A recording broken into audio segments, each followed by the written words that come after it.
Marcus slumped against the freezing concrete of the stairwell, his knuckles raw and his lungs burning from the chemical fire foam coating his uniform. On the flickering security monitor above him, his daughter Maya sat in a darkened lab, smiling at the man who had just systematically destroyed Marcus's life. A notification chimed on every device in the building. A forged confession, sent from Marcus's own account, admitting to the very crimes he was trying to stop. He was a fugitive in his own hallways, his master keys revoked and his reputation erased, watching helplessly as a permanent access file reached 99% completion on the screen. The pneumatic seals on the heavy steel doors hissed, locking him in a soundproof tomb. He had no tools, no radio, and the police were already breaching the front gates to arrest him. As the man on the screen leaned in to whisper in Maya's ear, Marcus gripped a heavy, rusted manual override bar, a low-tech relic in a digital fortress. He had one chance to break the world he had spent his career building, or lose his daughter to a ghost who had already turned his own home into a cage. The only question was whether he could shatter the glass before the upload hit 100%. The locker door clanged shut with a metallic thunk, the vibration traveling up Marcus's forearm. His fingers tightened around the flash drive, its plastic casing slick against his palm.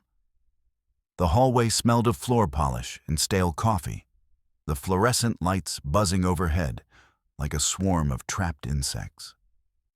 He exhaled through his nose, the air hot and uneven. He had just pulled the drive from the guts of the school's main server, a surgical extraction performed while the rest of the faculty was busy with the mid-afternoon rush. The weight of the data felt disproportionate to the size of the device. It was evidence, raw, cold, and undeniable, of a breach that shouldn't have been possible. His heart hammered against his ribs, a frantic rhythm that matched the flickering of a dying bulb further down the corridor. He needed to get to the parking lot. Maya was waiting, and every second he spent standing in this hall felt like a minute he was giving the intruder to regroup. He thumbed his handheld radio awake, the screen casting sharp shadows under his eyes. He expected a status update from the front gate or a routine check-in. Instead, the first image loaded before he could brace himself. Maya. She was curled on the couch in her favorite hoodie, the one with the frayed cuffs she refused to throw out. The timestamp read, yesterday, 7:42 p.m. His stomach twisted into a hard, cold knot. The angle was wrong. It wasn't a perspective from a window or a doorway. It was too high, too centered. It was the vantage point of the webcam perched atop the family computer, the one he'd told her to keep covered with tape. Someone hadn't just watched her. They had lived with her through the lens, a digital ghost sitting in their living room. The screen flickered, refreshing with a new file. Another photo appeared, then another, scrolling in a grotesque slideshow of their private life. Maya laughing at something on her phone, her head tilted back, the camera catching the dimple in her left cheek. Maya reaching for a glass of water, the kitchen light glinting off the rim. The resolution was terrifyingly high, capturing the stray curls escaping her messy bun and the exact shade of gray in her eyes. Eyes that looked exactly like his, but were currently wide with an innocence that had already been violated. His breath came shallow, tasting of ozone and panic. The intruder had bypassed the hardware firewalls he'd spent weeks configuring. They had walked through his digital front door and made themselves at home. The realization hit him like a physical blow. She was being watched, now. He stared at the small, grainy window on the radio screen that showed a live feed of the apartment. Maya was sitting at the kitchen table, hunched over her laptop, her fingers moving in that rapid-fire staccato rhythm she used when she was deep into a coding project. She was oblivious, her back to the camera, a target painted in pixels. Marcus felt a roar of static in his ears, drowning out the ambient hum of the school. This wasn't just a security lapse. It was a hunting ground. The voyeurism was a taunt, a deliberate display of power from someone who knew exactly which buttons to press to make Marcus's world crumble. He didn't wait for permission. He didn't call it in. Marcus shoved the radio into his belt and pulled his administrative master keycard, the plastic edges digging into his thumb. He turned back toward the restricted wing, his boots echoing with a hollow, frantic sound against the linoleum. The electronic locks chirped and turned green as he swiped, bypassing the secondary security layers of the server room. His movements were jagged, fueled by a volatile mix of professional failure and parental rage. He knew he was breaking half a dozen district policies. But the rules felt like tissue paper compared to the sight of his daughter's unguarded shoulders on that screen. He had to find the source. He had to kill the feed. The basement maintenance area was a different world. A subterranean maze of sweating pipes and the smell of damp concrete. He found Gus Henderson there, hunched over a workbench cluttered with disemboweled vacuum cleaners and half-empty coffee cans. Gus didn't look up when Marcus approached. He simply continued scrubbing a rusted valve with a wire brush. "You're late for the shift change, Reynolds." The old man grunted, his voice a low, gravelly drawl that sounded like stones grinding together. Marcus ignored the jab, leaning over the bench until he was in Gus's line of sight. He needed the man who knew the school's skeleton, the one who saw what the cameras missed. "I need the blind spots, Gus. Every network node that isn't on the official blueprints," Marcus said, his voice dropping to a rough whisper. He described the signals he'd traced, the way the data seemed to leapfrog through the building's older wiring. Gus stopped scrubbing, his dark, sharp eyes scanning Marcus's face with a weary intensity. The janitor clicked his tongue against his teeth, a habit that usually signaled he was about to tell someone to piss off. But he saw the tremor in Marcus's hand, the way he was gripping the edge of the workbench until his scarred knuckles turned white. Gus sighed, a sound like a leaking air hose, and reached for a tattered set of schematics buried under a pile of rags. "The architects were lazy in '68, Gus said, tracing a grime-stained finger over a series of dashed lines. "They ran the new fiber through the old steam tunnels. There's a junction behind the boiler room that doesn't show up on the digital map. If you wanted to hide an upload, that's where you'd tap in. It's a ghost in the machine, Marcus. No cameras, no logs. Just a lot of dust and bad memories." He looked up, his expression softening just a fraction. "Whatever you're looking for, it isn't going to be pretty when you find it." Marcus nodded, the information settling into his mind like a tactical map. He had a heading now. He moved back into the main hallway, the transition from the warm, humid basement to the air-conditioned corridor, making the hair on his arms stand up. The school was empty now, the students long gone, leaving behind a silence that felt heavy and expectant. The flickering lights overhead cast long, jerking shadows that seemed to reach for his heels. As he approached the corner leading to the server hub, Marcus slowed, his internal alarm bells screaming. A shape shifted in the darkness ahead, a silhouette that didn't belong to the geometry of the lockers. A hooded figure stood near the junction, perfectly still, watching him with an intensity that felt like a cold blade against his neck. Marcus froze, his hand instinctively dropping to the radio on his belt. "Hey," he barked, the word echoing down the hall like a gunshot. The figure didn't run. Instead, it stepped forward, the fabric of its dark hoodie rustling with a dry, synthetic sound. There was no face visible, just a void where features should be. Marcus felt the air in the hallway turn thick, the smell of floor polish replaced by the sharp, acrid scent of ozone. The intruder wasn't a student playing a prank. The way they stood, braced, balanced, weight shifted to the balls of their feet, suggested someone who knew exactly how to hurt a man. The ambush was sudden and wordless. The figure lunged, a blur of dark motion that closed the gap before Marcus could draw a breath. A heavy blow caught him in the ribs, knocking the wind from his lungs and sending him stumbling back against a row of lockers. The metal groaned under the impact. Marcus gritted his teeth, his vision swimming, but his training took over. He caught a swinging fist and twisted, using the attacker's momentum to slam them into the wall.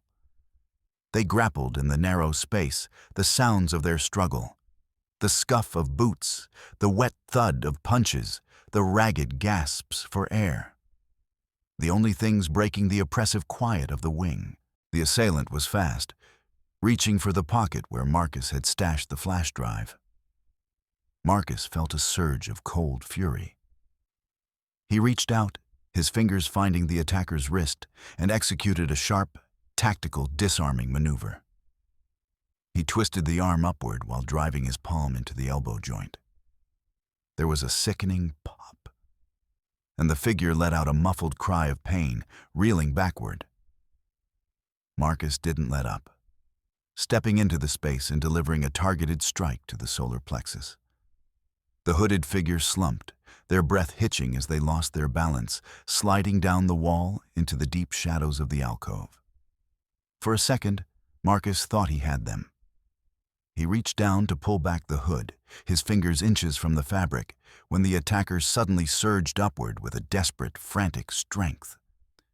They kicked out, catching Marcus in the shin and sending a jolt of white-hot pain up his leg. By the time he recovered his footing, the figure was already a dozen yards down the hall, disappearing into the stairwell that led to the basement. Marcus gave chase, his boots thudding rhythmically. But the darkness of the lower levels swallowed the intruder whole. He stood at the top of the stairs, chest heaving, staring into the black maw of the boiler room. They were gone. Frustrated and aching, Marcus retreated to a nearby terminal in the server room, his fingers trembling as he plugged in his master bypass. He needed something, anything, to prove he hadn't just been chasing a ghost. He ran a localized trace on the last packet of data sent before the struggle. A string of numbers flickered onto the screen. A partial IP address. His heart skipped a beat. It wasn't an external mask or a VPN bounce from overseas. The origin point was internal. The call was coming from inside the house. The breach hadn't been a hack from the outside. It was a betrayal from someone who walked these halls every day. He followed the digital trail, his eyes narrowed against the glare of the monitor. The nodes aligned, pointing toward a specific wing of the building, a place he knew better than almost any other. The signal terminated at the elite STEM lab. Marcus felt a hollow ache in his chest.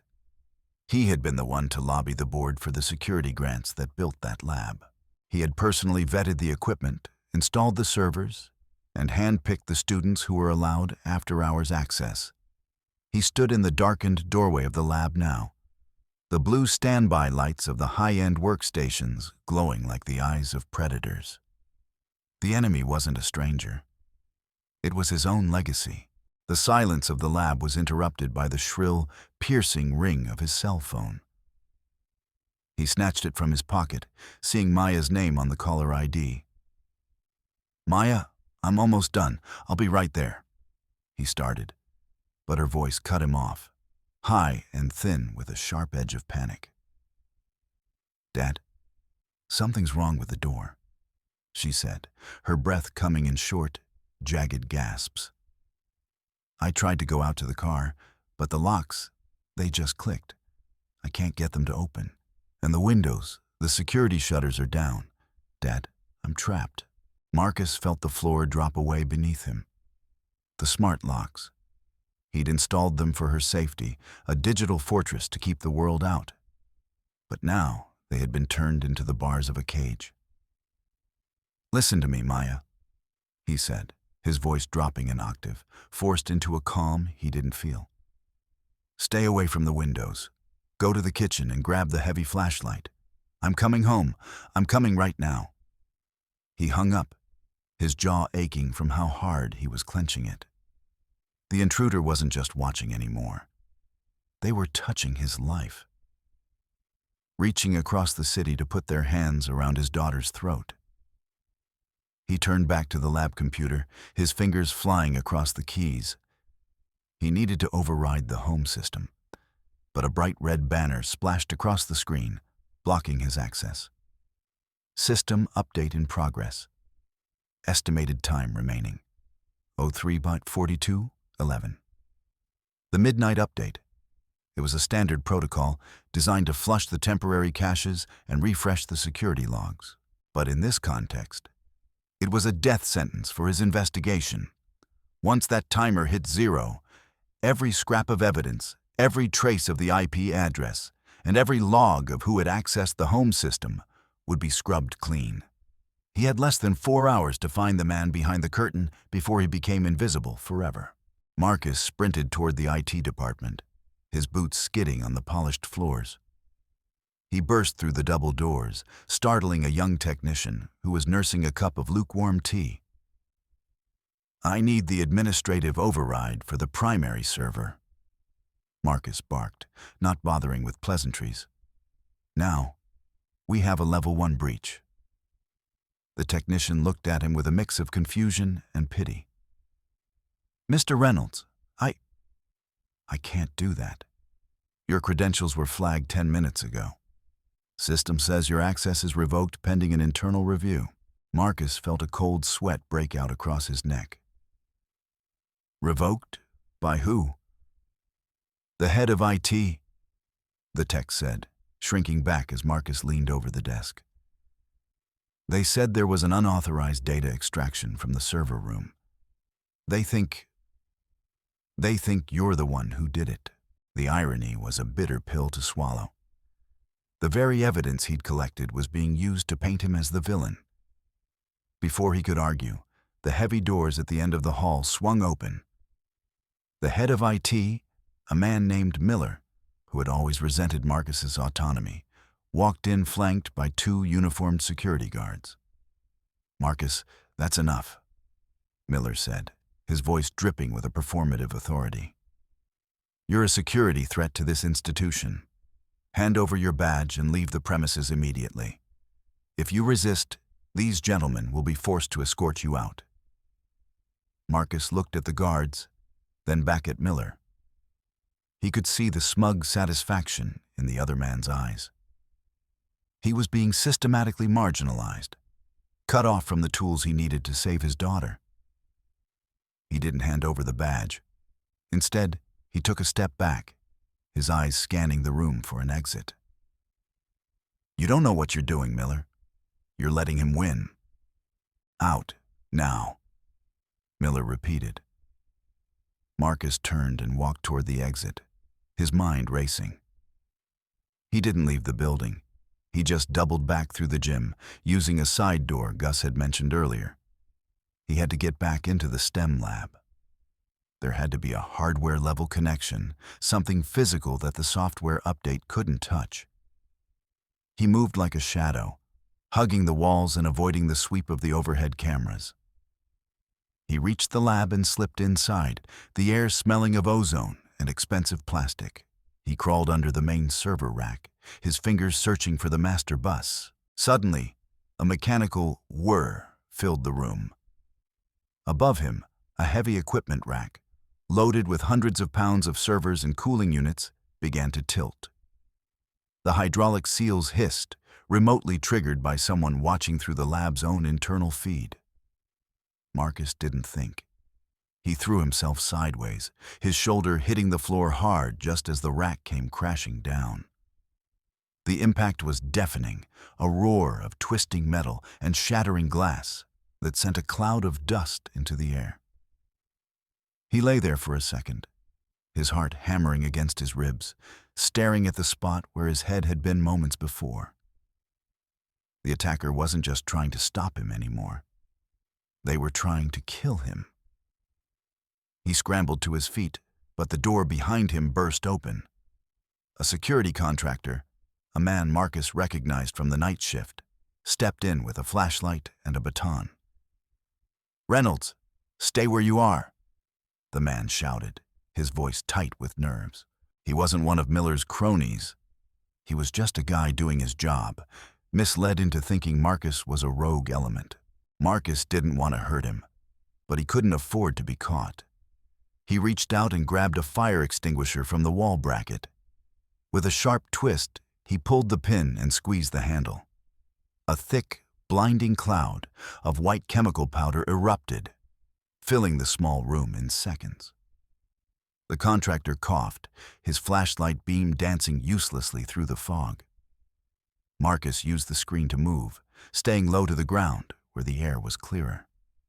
He felt the man rush past him, swinging the baton at shadows. Marcus didn't hesitate. He stepped out of the cloud and delivered a sharp, controlled strike to the contractor's shoulder, sending him stumbling. "I'm sorry," Marcus whispered, the words lost in the hiss of the extinguisher. He didn't look back as he dove through the side exit, his lungs burning from the powder.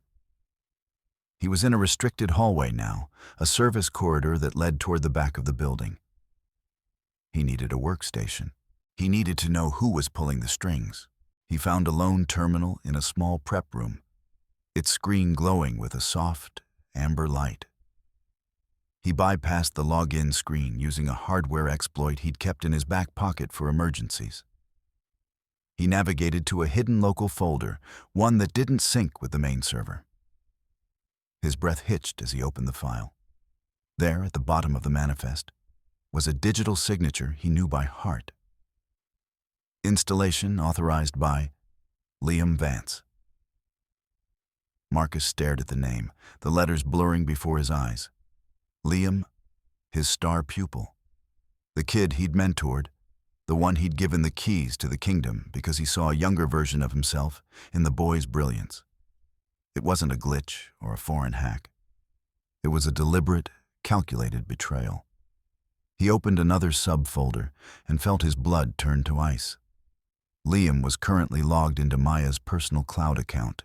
On the screen, Marcus watched as file after file, Maya's college essays, her portfolio, her scholarship applications, were highlighted and deleted. One by one, her future was being erased.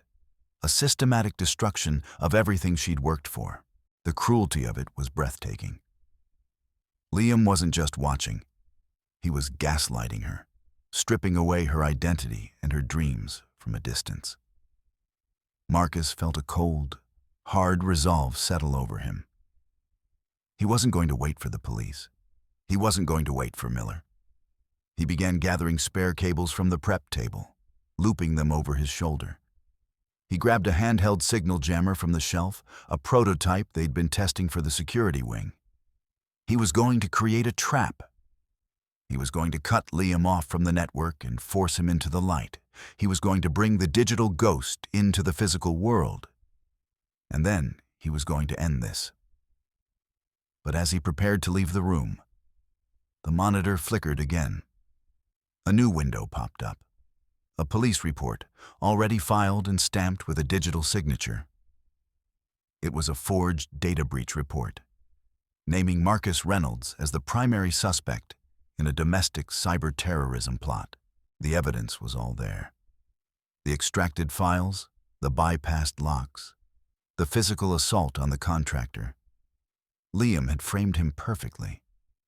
He wasn't just a fugitive from the school. He was now a wanted man on a federal level. The sound of sirens drifted in through the high, reinforced windows of the wing. Blue and red lights began to pulse against the ceiling. Marcus realized he was out of time. He couldn't go out the front door, and he couldn't stay here. He looked up at the ceiling, at the metal grate of a hazardous ventilation shaft. It was small, cramped, and lined with decades of dust. But it was the only way out. He pulled himself up, his muscles screaming in protest, and disappeared into the dark just as the first tactical team burst into the lab below. He lay flat on his stomach in the narrow metal duct, the smell of stale air and old grease filling his nose. Below him, he could hear the heavy thud of boots and the sharp, barked orders of the police. "Sector 4 clear. He's not here," one of them shouted. Marcus moved slowly, inching forward like a predator in the tall grass. His handheld radio, his only link to the outside world, snagged on a loose rivet. He reached back to grab it, but his fingers slipped. He watched in slow-motion horror as the device tumbled through a floor grate, falling 20 feet into an unreachable subfloor crawlspace. The silence that followed was deafening. He was alone, cut off, and hunted. But as he crawled further into the dark, his hand brushed against something cold and metallic. He pulled himself toward it, finding an old, dusty analog terminal tucked into a maintenance alcove. It was an ancient piece of hardware, a relic from the school's original construction that Liam, in his arrogance, had overlooked. It wasn't connected to the main fiber network. It ran on the old copper lines. Marcus wiped the grime from the screen and began to type. It was slow, clunky, but it was unpatched. It was a hole in Liam's armor. He tapped into the local mail server and intercepted a message sent just minutes ago.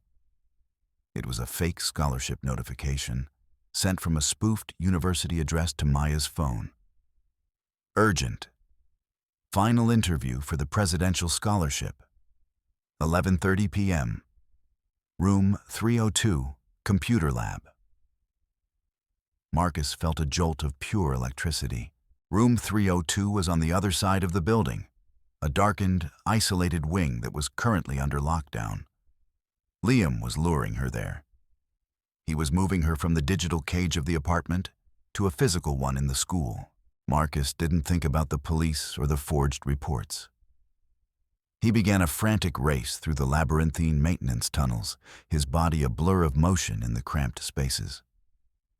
He knew the shortcuts Gus had mentioned, the hidden paths that bypassed the main corridors. He had to reach her. He had to be the wall between his daughter and the monster he'd helped create. He reached the boiler room, dropping from a ceiling panel with a heavy thud. The air was thick with steam, the roar of the high-pressure pipes a constant, vibrating hum.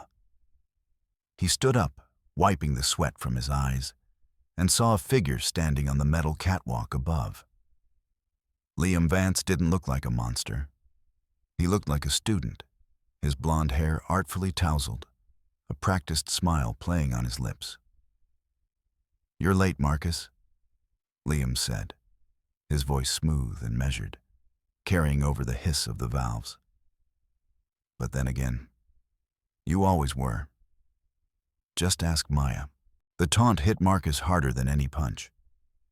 He stepped forward, his boots clanging on the metal floor. "Where is she, Liam?" "She's coming," Liam said, checking his expensive watch. "She's so desperate for a way out of your shadow that she'll believe anything if it sounds like a scholarship. It's almost sad, really. How little she trusts you." Liam moved with a sudden, fluid grace, dropping from the catwalk and initiating a brutal physical struggle. He was younger, faster, and he fought with a cold, detached efficiency that Marcus hadn't expected. They grappled among the hissing pipes, the heat of the room making every breath a struggle. Liam landed a series of sharp strikes to Marcus's ribs, his eyes dark and empty. "You think you're the hero?" Liam hissed, pinning Marcus against a scalding valve. "You're just a relic, a man who thinks he can control the world with a badge and a few locks. The world belongs to the people who can see the code behind the curtain." Marcus roared, a primal sound of rage and desperation. He used his weight to shift the momentum, slamming Liam back against a hot pipe. The boy screamed as the metal burned through his shirt, dropping his weaponized tablet. Marcus didn't stop. He delivered a heavy blow to Liam's jaw, sending him sprawling into the shadows. But as Marcus turned to head for the exit, Liam let out a short, sharp laugh. He pulled a phone from his pocket and swiped the screen. "You forgot one thing, Marcus. I own this building." A heavy, mechanical hiss filled the room. The pneumatic seals on the stairwell doors engaged, the thick steel plates sliding into place with a finality that sounded like a tomb closing. Marcus threw himself at the door, but it was too late. He was trapped behind reinforced glass, his fingers clawing at the frame. On a security monitor mounted to the wall, he watched as Liam recovered, wiped the blood from his lip, and began walking toward the computer lab. On the same screen, he saw Maya enter the room, her expression a mix of hope and confusion. "Liam, stop!" Marcus screamed, his voice breaking against the glass. He watched as Liam approached her, his hand reaching out to touch her shoulder. Maya flinched, but she didn't run. She didn't know. She couldn't see the predator standing in front of her. Marcus watched as Liam opened a laptop and began to upload a file, the permanent access folder. Once that finished, Maya would never be free. Her digital ghost would belong to Liam forever. Marcus hit rock bottom, his forehead resting against the cold glass of the door. He had failed. He had no tools, no authority, and no way to reach her. But then, the ceiling groaned. A system glitch, caused by the massive data surge Marcus had initiated earlier, triggered the overhead fire suppression system. A torrential downpour of freezing water and thick chemical foam erupted, drenching Marcus in seconds. The floor became a slippery, chaotic mess, the white foam rising to his knees. He looked up, his vision blurred by the water, and saw a heavy manual override bar mounted behind a glass casing on the wall. It was a low-tech, mechanical solution, a fail-safe for when the power went out. Liam had planned for every digital variable, but he had forgotten about the raw, physical reality of the building's bones. Marcus didn't hesitate. He smashed the glass with his elbow, ignoring the sting of the shards, and grabbed the heavy metal bar. He shoved the end of the bar into the gap between the pneumatic doors and leaned back with everything he had. The steel groaned, the hydraulic seals hissing in protest as Marcus used his entire body weight to pry them open. His muscles screamed, his vision went red with the effort. But slowly, the doors began to give. With a final, violent heave, the seals shattered, and Marcus burst through into the hallway. He sprinted toward the lab, his boots splashing through the foam and water. He burst through the doors just as Liam was forcing Maya to hover her finger over the accept button. "Get away from her!" Marcus roared. Liam turned, his eyes wide with shock, but Marcus didn't attack him. Instead, he dove for the floor, ripping up the access panels that covered the primary power conduits. "What are you doing?" Liam screamed, lunging for the laptop. Marcus ignored him, grabbing 2 high-voltage cables and stripping the insulation with his bare teeth. He knew the risk. He knew that if he timed it wrong, the surge would kill him. But he also knew the school's electrical grid. He bridged the cables, creating a massive, unfiltered data surge that bypassed every firewall and every encryption layer Liam had built. The monitors in the room flickered and died, then surged back to life. But they weren't showing the scholarship meeting anymore. Every emergency broadcast screen in the district, every smart board in every classroom, began to display the contents of Liam's hidden folders. The stolen photos, the surveillance logs, the criminal data selling manifests. They were all there. A public confession broadcast to the entire city. Liam watched in horror as his secret world crumbled in real time. "No, stop it!" he screamed, clawing at the server. Marcus stood up, his clothes smoking, his hands shaking with the aftershocks of the surge. He picked up the manual override bar and walked toward the central server rack. With a series of heavy, rhythmic blows, he smashed the hard drive arrays into scrap metal. The digital ghost was dead. The forged confessions, the surveillance feeds, the permanent access files. They were all gone, reduced to dust and twisted silicon. The room fell silent, the only sound the dripping of water from the ceiling.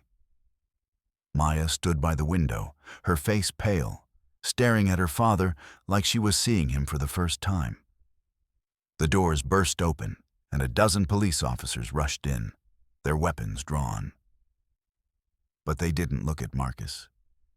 They looked at the screens, at the undeniable evidence of Liam's crimes.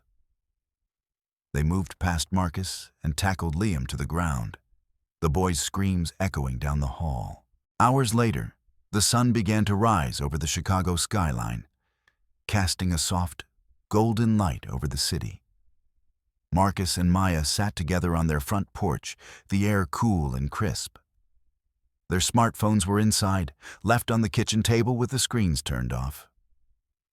Marcus looked at his hands, at the new scars that joined the old ones on his knuckles.